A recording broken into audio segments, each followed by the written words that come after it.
Assalamualaikum, mari kita mulai kajian kita pada kesempatan sore malam hari ini. Bismillahirrahmanirrahim. Assalamualaikum warahmatullahi wabarakatuh. Waalaikumsalam. Innal hamdalillah nahmaduhu wa nasta'inuhu wa nastaghfiruh wa nastahdihi wa na'udzu billahi min syururi anfusina wa min sayyiati a'malina may yahdihillahu fala mudhillalah wa may yudlilhu fala hadiyalah. Asyhadu an la ilaha illallah wa asyhadu anna Muhammadan abduhu wa rasuluh. Qala Allah Ta'ala fi kitabihi a'udzu billahi minasyaitonir rajim. Bismillahirrahmanirrahim. Ya ayyuhalladzina amanu taqullaha haqqa tuqatih wa la tamutunna illa wa antum muslimun. Wa qala Allah Ta'ala fi ayatil ukhra ya ayyuhalladzina amanu 'alaikum anfusakum. Wa qala Nabi sallallahu alaihi wasallam inna mimma adrakan nasu min kalamin nubuwatil ula idza lam tastahyi fasna ma syi'ta. Allahumma rahamna bil Qur'an. Qanifidin arsadakumullah, puji syukur kehadirat Allah subhanahu wa ta'ala yang masih memberikan kenikmatan, kesehatan, begitu juga kesempatan kepada kita semuanya, sehingga pada sore malam hari ini kita bisa hadir, kita bisa datang, kita bisa menyisihkan sebagian dari umur yang Allah berikan kepada kita untuk meraih kebaikan-kebaikan, yaitu hadirnya kita di majlisul ilm ataupun majelis ilmu. Semoga apa yang kita lakukan, apa yang kita kerjakan nanti menambah berat timbangan kita di sisi Allah dan memudahkan kita nanti masuk ke dalam jannahnya Allah subhanahu wa ta'ala. Karena Rasulullah sallallahu alaihi wasallam telah bersabda, dinyatakan di sana, man kharaja fi talabul ilmi fahuwa fi sabilillah. Barang siapa yang keluar dari rumahnya dalam rangka menuntut ilmu, maka Allah catat jalannya dia, datangnya dia, duduknya dia dalam rangka menuntut ilmu, maka itu bagian daripada atau seperti orang yang berjihad di jalan Allah. Salawat serta salam marilah kita haturkan kepada junjungan kita Nabi Agung Muhammad sallallahu alaihi wasallam, yang selama ini kita ikuti tuntunan-tuntunannya, begitu juga yang kita tunggu-tunggu syafaatnya nanti di hari kiamat.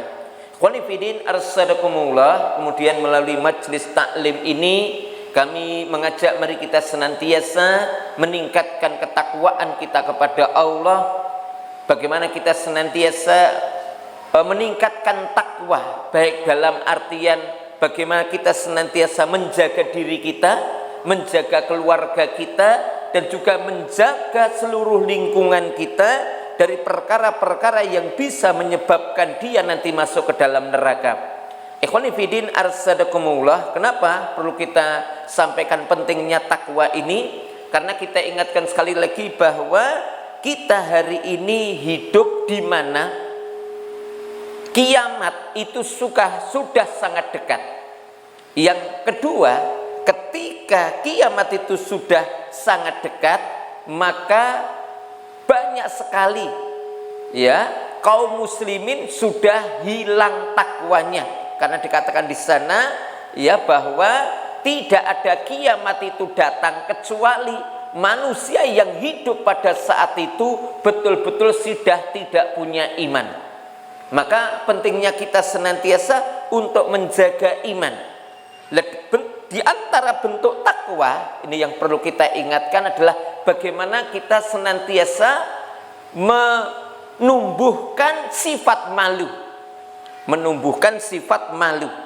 Karena kita ingatkan sekali lagi bahwa kita hari ini hidup di mana nilai-nilai moral, nilai-nilai akhlak, nilai-nilai adab, nilai-nilai etika telah banyak ditinggalkan atau disepelekan. Kita ingatkan ya, jadi hari ini akhlak, adab, etika itu sudah banyak ditinggalkan. Kenapa? Ya karena tadi, ya berarti apa? Moral kita semakin turun.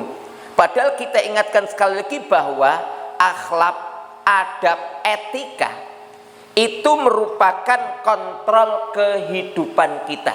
Jadi kalau orang itu masih punya adab, kalau orang itu masih punya akhlak, insya Allah Pak, orang itu ya bahasanya bahwa keberadaan orang itu masih ada. Tapi kalau orang itu sudah tidak punya akhlak, sudah tidak punya moral, maka pada dasarnya orang itu sudah hilang. Makanya pepatah Arab mengatakan, dikatakan di sana bahwa innamal umamu bil adabi fa idza dhahabat dhahabu, bahwa ya keberadaan satu kaum, keberadaan sebuah negara, keberadaan sebuah bangsa itu diukur dengan adab dan akhlaknya, bukan karena bangunannya dan fasilitasnya. Faidah dahabat, kalau moral bangsa itu, adab bangsa itu, akhlak bangsa itu hilang, maka hilanglah bangsa itu. Atau dengan kata lain, bila moral bangsa itu hilang, bila hilang moral penduduk bangsa itu ya hilang, maka bangsa itu sudah tidak dihormati lagi. Makanya apa? Ya seseorang itu dihormati karena adab dan akhlaknya. Makanya ikhwani fillah arsadakumullah, lah di antara adab dan akhlak itu ya yang akan senantiasa kita berada di atas jalan kebaikan itu adalah ya sifat malu. Kita ingatkan ya, sifat malu.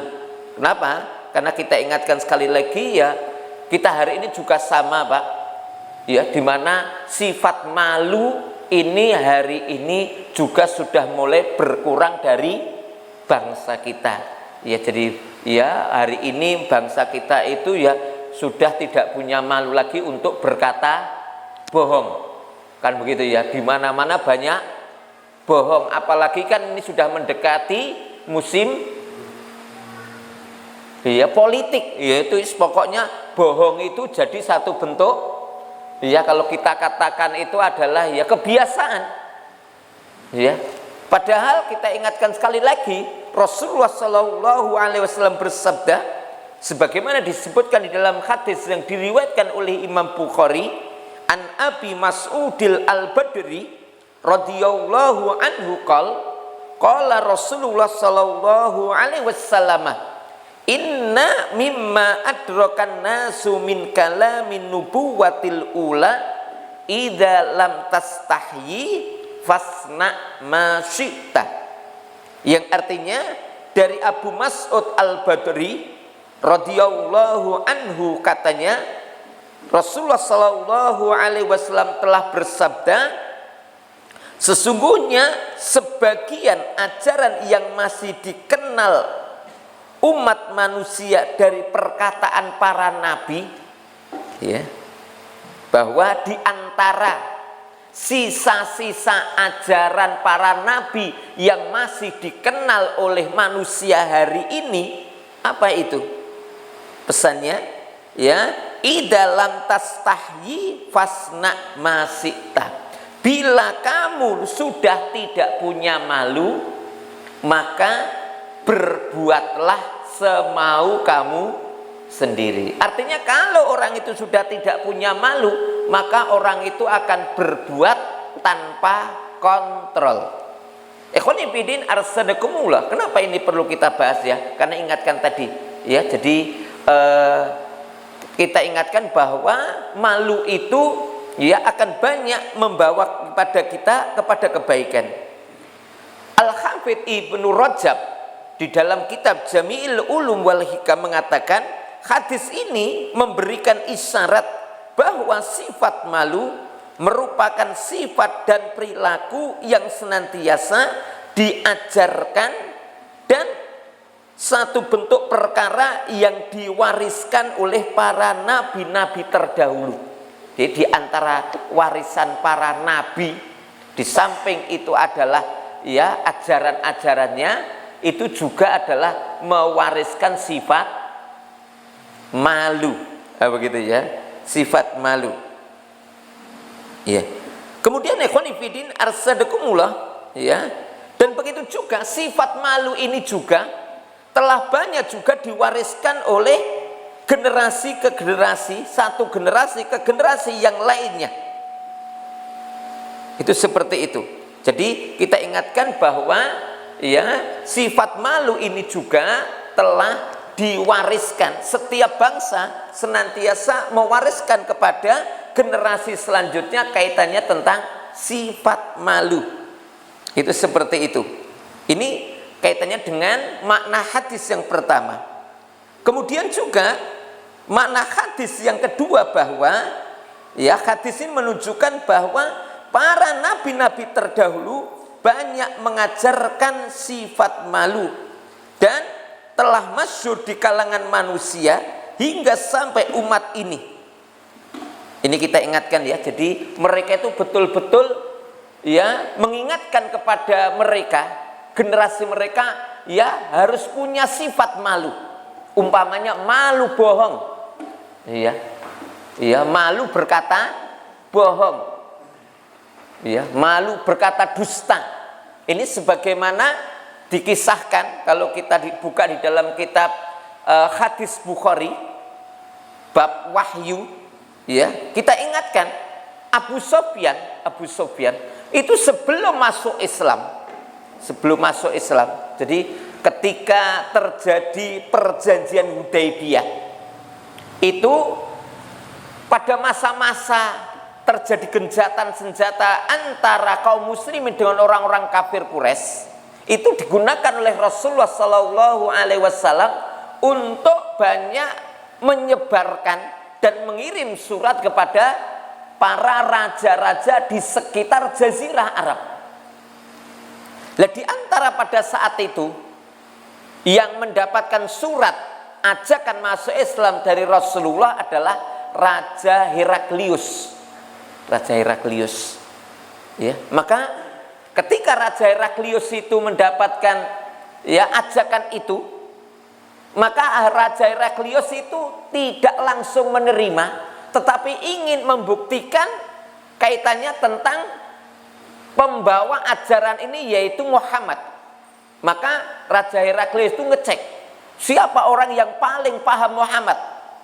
Maka kebetulan pada saat itu Abu Sufyan bersama rombongannya itu hendak berdagang ke negeri Syam. Syam itu wilayah Yaman. Lah ketika rombongannya Abu Sufyan itu sampai di wilayah Iliyah itu di wilayah Mesir, sekitar Mesir sana. Itu kemudian ya sampai di sana itu kemudian ya berjumpa dengan Raja Heraklius. Maka apa? Ini rombongannya Abu Sufyan itu diundang oleh Raja Heraklius. Diundang di sana, kemudian masuk. Kemudian Raja Heraklius melalui penerjemahnya bertanya, siapa di antara kalian ini, rombongan kalian ini, nasabnya yang paling dekat dengan orang yang ngaku nabi? Ditanya begitu, ya. Siapa di antara kalian yang nasabnya paling dekat dengan nabi, mengaku nabi itu? Maka pada saat itu Abu Sufyan mengatakan, saya orang yang paling dekat nasabnya dengan nabi. Karena kita ingatkan Abu Sufyan dengan Rasulullah itu kalau kita kata nasabnya itu terpautnya 5. Ya, jadi jadi Abu Sufyan, jadi kan di sana ya Abu Sufyan bin Harb bin Umayyah bin Sams bin Abdul Manaf ketemunya di Abdul Manaf.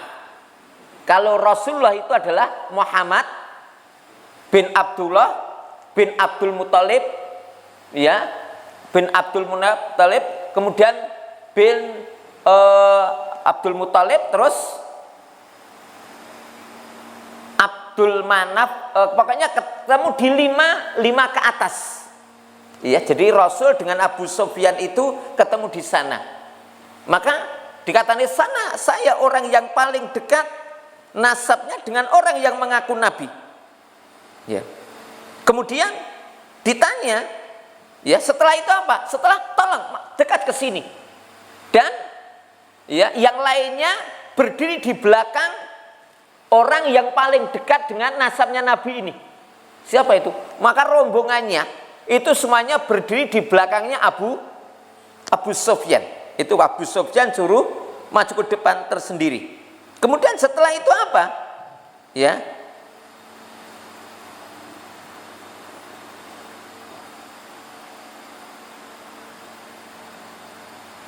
Kemudian begini, kemudian setelah itu Heraklius bertanya kepada Abu Sufyan bahwa aku bertanya kepadanya tentang lelaki yang mengaku sebagai nabi.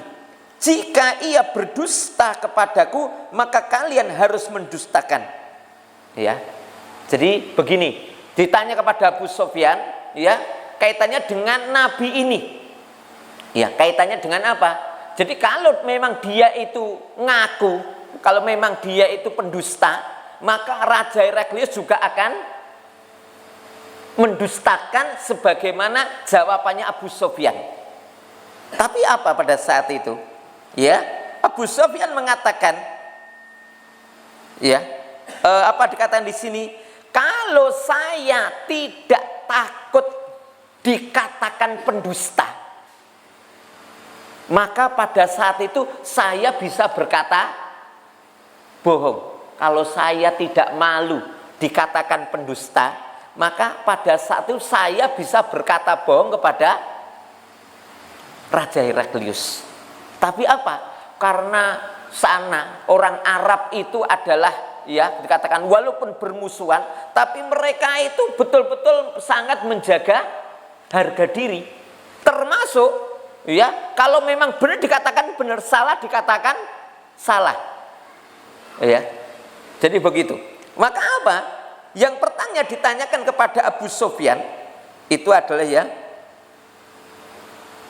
dikatakan di sini ditanyakan kepada Abu Sufyan, ya, pertanyaan adalah apakah orang yang mengaku nabi ini nasabnya dari keturunan bangsawan atau rakyat jelata? Ya. Maka, ya, maka Abu Sufyan mengatakan bahwa orang yang mengaku nabi ini keturunan orang baik-baik. Ya, keturunan bangsawan. Itu begitu. Kemudian yang kedua, apakah pernah, ya, di kalangan mereka itu orang yang pernah mengaku menjadi nabi? Kata Raja Heraklius. Ya. Maka Abu Sufyan mengatakan tidak ada. Tidak ada. Jadi sebelum Muhammad itu di kalangan Arab itu tidak ada orang yang pernah mengaku menjadi nabi. Itu begitu. Oke. Kemudian yang ketiga, orang yang mengaku nabi ini apakah bapaknya itu keturunan raja atau bukan? Maka Abu Sufyan mengatakan bukan. Ya, bapaknya bukan keturunan raja. Ya. Kemudian yang selanjutnya, ya, yang menjadi pengikut orang yang mengaku nabi ini dari kalangan bangsawan atau dari kalangan rakyat jelata. Maka Abu Sufyan mengatakan yang menjadi pengikut orang yang mengaku nabi ini adalah kebanyakan dari rakyat jelata. Ya. Kemudian selanjutnya, apakah pengikutnya itu semakin berkurang atau semakin bertambah? Maka apa katanya? Ya. Maka Abu Sufyan mengatakan pengikutnya semakin bertambah. Oh gitu ya. Jadi pada zaman Nabi itu pengikutnya semakin bertambah. Kemudian selanjutnya, apakah ada di antara pengikutnya itu murtad karena dongkol kepada orang yang mengaku Nabi ini? Maka Abu Sufyan mengatakan tidak ada. Ini kan jujur ya Abu Sufyan ya. Ditanya oleh Raja Heraklius, jujur. Begitu ya. Kemudian ditanya lagi, apakah kamu pernah mendapatkan orang yang mengaku Nabi ini pernah berkata dusta? Ditanya wajah. Jadi sampai mendetail. Orang yang mengaku Nabi itu apakah dulu pernah berkata dusta? Abu Sufyan mengatakan tidak. Orang yang mengaku Nabi ini tidak pernah berkata dusta. Berarti luar biasa. Ya. Kemudian lagi, apakah orang yang mengaku Nabi ini pernah melakukan kecurangan? Ya. Maka dia mengatakan tidak. Karena apa? Abu Sufyan itu paling paham tentang sifat Muhammad. Ya. Selama kami bergaul dengan dia, orang yang mengaku Nabi ini tidak pernah melakukan kecurangan. Ya. Kemudian apa lagi? Ya. Apakah di antara kalian itu terjadi peperangan? Begitu ya. Apakah di antara kalian terjadi peperangan? Iya. Bagaimana peperangan di antara kalian? Ya. Abu Sufyan mengatakan, kadang kami menang, kadang kami kalah. Begitu ya. Ini yang kemudian ditanya lagi, lalu apa yang diperintahkan orang yang mengaku Nabi ini? Sampai tingkat begitu, apa jawabnya? Ya, yang diperintahkan adalah supaya hanya menyembah Allah, tidak mensekutukan dengan sesuatu pun, dan yang ketiga adalah tinggalkanlah ajaran nenek moyang. Begitu ya. Ini kan berarti Abu Sufyan jujur itu walaupun musuh kepada Nabi Muhammad. Ya. Kemudian juga ya, begitu juga orang yang mengaku Nabi ini memerintahkan kami untuk menegakkan sholat, menunaikan zakat, berkata jujur dan saling memaafkan serta saling menyambung tali silaturahmi. Ya, maka masya Allah. Setelah begitu, maka Irak mengatakan, saya telah bertanya kepadanya, ya, tentang keturunan orang itu. Kamu ceritakan bahwa orang itu dari keturunan bangsawan. Begitu juga laki-laki itu dibangkitkan di tengah keturunan kaumnya. Dan aku bertanya kepadamu, apakah pernah ada orang yang sebelumnya mengatakan seperti yang dikatakan, mengaku Nabi? Ya, kamu menjawab tidak. Seandainya yang dikatakan itu adalah, ya, seandainya dikatakan itu iya, berarti Muhammad itu bukan Nabi tenanan. Jadi Heraklius itu tahu. Maka apa? Ikhwanifidin arsadakumullah. Maka ketika Raja Heraklius itu tahu seperti itu, maka apa katanya? Sekiranya, ya, sekiranya saya diberikan umur bisa ketemu dengan dia, maka sungguh saya akan mencium kakinya. Dan sesungguhnya kekuasaanku nanti akan dikuasai oleh orang yang mengaku, ya, yang mengaku Nabi ini. Maka ikhwanifidin arsadakumullah, maka ketika Raja Heraklius sudah berkata seperti itu, kemudian apa? Kemudian kalau kita katakan para menterinya itu sudah ribut dan akhirnya Abu Sufyan meninggalkan tempat itu. Ikhwanifidin arsadakumullah, kita mengambil contoh ini, walaupun Abu Sufyan itu bermusuhan dengan Rasulullah pada zaman itu, tapi Abu Sufyan malu berkata bohong. Apa gitu ya? Kenapa? Kalau dia berkata bohong, maka hilang kebangsawanan dia, hilang kehormatan dia. Ini ya, jadi kalau kita ini Masya Allah ya, walaupun mereka itu jahiliyah, tapi mereka tetap menjaga moral mereka. Apa itu? Tidak berkata bohong. Ini luar biasa Pak ya. Jadi mereka itu malu dikatakan pendusta. Khonibidin arsadakumullah. Begitu juga ya, begitu juga ya, kita diingatkan juga kisah. Ternyata Masya Allah. Jadi artinya apa? Ternyata orang yang zaman dulu sangat menjaga kehormatan mereka, malu berkata bohong. Begitu juga ya, orang-orang zaman dahulu malu juga, mereka itu melakukan bahasanya nepotisme.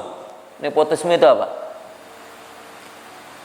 Mengutamakan keluarga, memanfaatkan kekuasaan untuk ya memasukkan keluarganya pada posisi-posisi penting. Ini pernah dilakukan oleh Umar bin Khattab ya. Jadi Umar bin Khattab itu pernah suatu saat ketika beliau itu jalan-jalan di pasar, itu kemudian apa? Ada salah seorang sahabat itu mengatakan, ya, ketika di pasar itu kemudian ada sapi gemuk. Kemudian apa?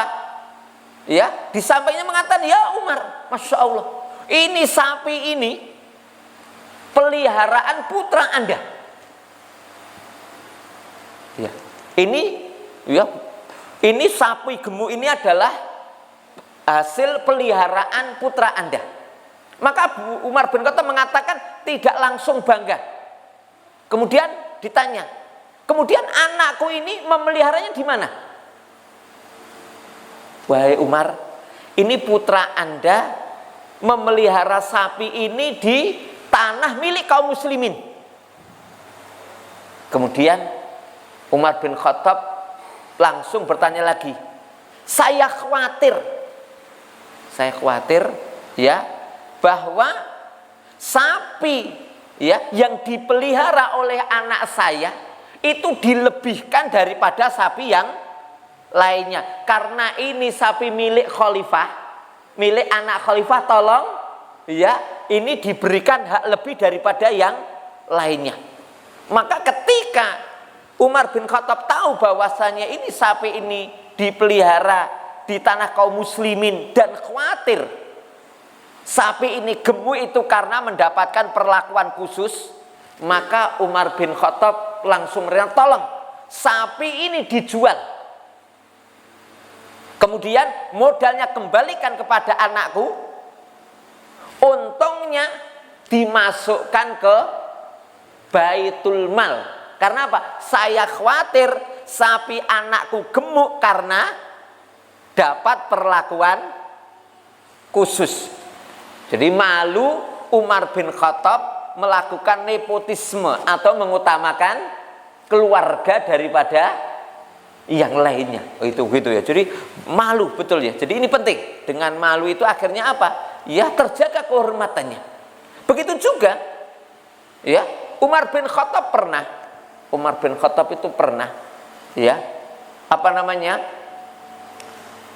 Pernah memecat salah seorang stafnya karena didapati staf itu dulu pernah menjadi staf gubernur yang korup, ya, yang korup. Ketika mau dipecat mengatakan, ya Umar, kan saya tidak pernah korup, kenapa Anda mecat saya?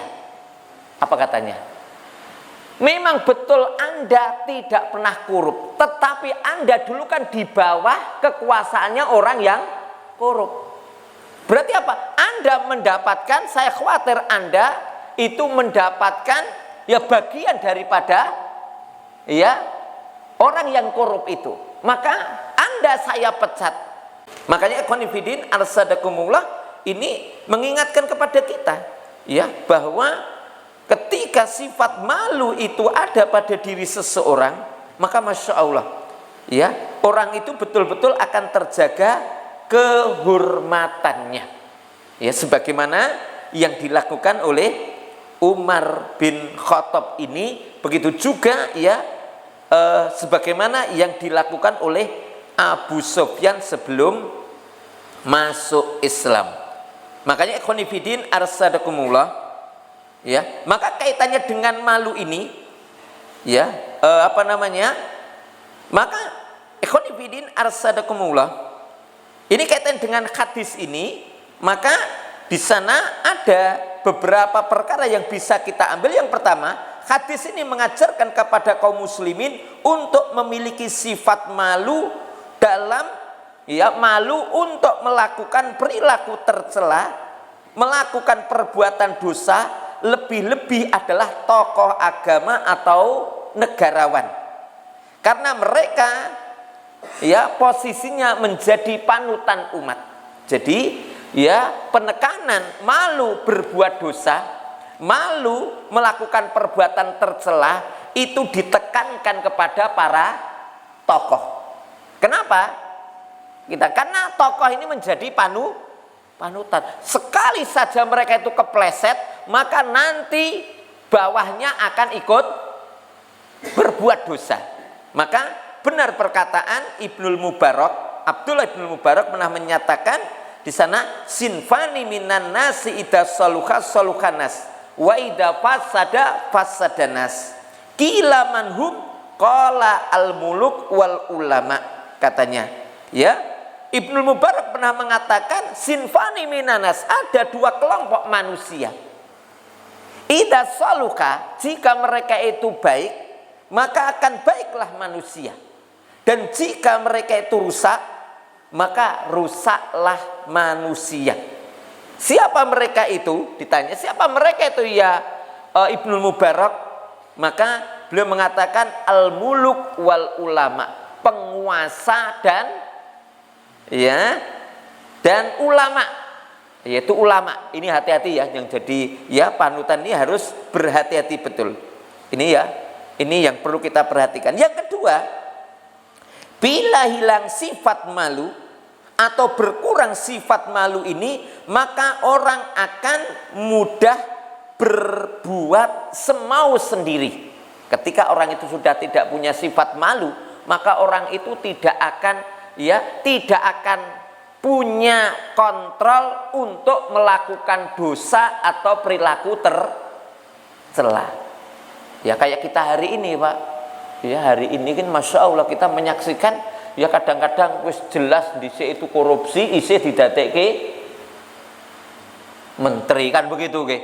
Ya, jadi jelas melakukan, ya, pencurian uang, tapi lah tidak malu untuk, ya, tidak malu untuk ibaratnya nyalon lagi. Ini kan nggak punya malu itu. Ya, ini yang kita katakan, ya. Ya, jadi ini kita katakan. Padahal kita ingatkan sekali lagi bahwa, ya, maka kalau orang itu sudah tidak punya sifat malu, maka ini alamat apa? Kiamat akan datang. Ya, kenapa? Kalau nanti yang menjadi pejabat-pejabat adalah para pencuri-pencuri, ya sudah rusak itu. Ya, dulu ketangkep korupsi kemudian menjabat lagi. Ini kan berarti tidak punya malu. Maka benar kalau Rasulullah Shallallahu Alaihi Wasallam pernah maka dikatakan di sini, ya, dalam pepatah Arab mengatakan sesungguhnya adanya sebuah negara itu karena adab dan moral. Bila adab dan moral dalam negara itu hilang, maka hilanglah negara itu. Maka benar sabda Rasulullah Shallallahu Alaihi Wasallam dinyatakan di sana, an Abdillah bin Amru anin Nabi Sallallahu Alaihi Wasallam qala idza abghadallahu abdan naza'allahu minhul haya fa idza naza'a minhul haya lam talqahu illa baghidan mutabaghidan wa naza'a minhul amanah fa idza naza'a minhul amanah naza'a minhur rahmah fa idza naza'a minhur rahmah naza'a minhu ribqatal islam fa idza naza'a minhu ribqatal islam lam talqahu illa syaitonan maridan. Ini kayak kita hari ini, Pak. Hari ini, ya, hari ini. Apa katanya? Dari Abdullah bin Amru, dari Nabi Shallallahu Alaihi Wasallam sabdanya, jika Allah marah kepada seorang hamba, hati-hati. Jadi kalau Allah itu sudah marah kepada seorang hamba, maka yang pertama akan dicabut dari dirinya sifat malu. Hati-hati bagi. Jadi kalau Allah itu marah kepada seorang hamba, Allah cabut dari dirinya sifat malu. Ya. Maka bila telah tercabut sifat malu dari dirinya, maka tidak ada yang menimpa mereka kecuali saling hujat menghujat. Kalau orang itu sudah tidak punya sifat malu, Pak, maka nanti apa? Mereka itu saling hujat menghujat, saling menjelek-jelekan. Dan hari ini faktanya seperti itu. Kemudian apa? Ya. Kemudian kalau sudah saling menghujat, maka yang ketiga akan dicabut dari dirinya sifat amanah. Maka bila sifat amanah itu telah dicabut dari diri seseorang, maka hilanglah dari dirinya sifat rahmah. Jadi kalau orang itu sudah nggak punya amanah, maka apa? Orang itu sudah tidak punya sifat sayang lagi. Ya, orang itu sudah tidak punya sifat sayang. Orang dua sifat mesak nih, itu hati-hati. Ya. Maka bila telah tercabut dari dirinya itu sifat rahmat, maka akan tercabut dari dirinya itu pilar-pilar Islam. Hati-hati. Jadi kalau orang itu sudah, kalau umpamanya pemimpin itu sudah tidak punya sifat rahmah, hati-hati, maka akan tercabut dari wilayah itu pilar-pilar Islam, ajaran-ajaran Islam. Bila pilar-pilar Islam telah tercabut ya dari mereka, maka tidak dijumpai, ya, kita tidak menjumpai mereka kecuali mereka telah menjadi setan-setan terlaknat. Ya, jadi hati-hati. Jadi ini kalau mereka itu sudah dicabut dari mereka itu sifat rahmat, Allah akan cabut darinya itu adalah pilar-pilar Islam. Kalau sudah tercabut dari dirinya itu pilar-pilar Islam, okay, etika-etika Islam, moral-moral Islam, maka ya tidaklah mereka itu menjadi manusia kecuali setan-setan yang terlaknat, terkutuk. Dan faktanya kita hari ini menyaksikan seperti itu. Jadi kalau kita menyaksikan hari ini, kadang-kadang itu melihat pemimpin kita itu, kadang-kadang kita ini wis ndongkol dhisik begitu loh. Ya, ini hati-hati. Kenapa tadi? Ya. Kemudian yang ketiga, malu sebagian daripada iman. Maka artinya bila hilang malu, maka hilanglah dari dirinya iman. Makanya Rasulullah Shallallahu Alaihi Wasallam bersabda, al haya'u syu'batu minal iman, bahwa malu itu sebagian daripada iman. Atau Rasulullah bersabda, al haya'u khairu kullu, bahwa kebaikan semuanya terkumpul dalam sifat malu. Lah makanya ikhwan fillah arsadakumullah, ini yang perlu kita perhatikan, dan ternyata ini semuanya sudah kita dapati pada kita hari ini. Ya, jadi masya Allah ya. Jadi kalau kita hari ini melihat ya orang-orang yang di depan-depan kita, ya mereka itu tidak malu berkata bohong, tidak malu berkata dusta, tidak malu ya berkhianat, tidak malu mencuri harta rakyat, kan begitu, dan yang lain-lain. Makanya apa? Kalau sudah seperti itu, masya Allah, ya akhirnya apa? Kita ini ya melaknat para pemimpin-pemimpin kita. Na'udzubillah min dzalik. Makanya ikhwan fillah arsadakumullah, maka ini pentingnya kepada kita semuanya, bagaimana kita tumbuhkan sifat malu itu dari diri kita. Ya apa? Malu berbuat dosa, malu melakukan perbuatan tercela, ya, malu melakukan perilaku yang menyimpang. Karena apa? Ya, bahwa munculnya pemimpin itu berasal dari masyarakat. Kalau masyarakat itu senantiasa memelihara sifat malu, maka insya Allah, maka nanti akan lahir pemimpin-pemimpin yang mereka itu akan senantiasa menjaga kehormatan mereka. Inilah ikhwan fillah arsadakumullah, yang ini kita sampaikan pada kesempatan malam hari ini. Semoga ini bermanfaat. Subhanaka Allahumma bihamdika asyhadu an la ilaha illa anta astaghfiruka wa atubu ilaik. Akhir wa kalam billahi taufiq wal hidayah. Wassalamualaikum warahmatullahi wabarakatuh.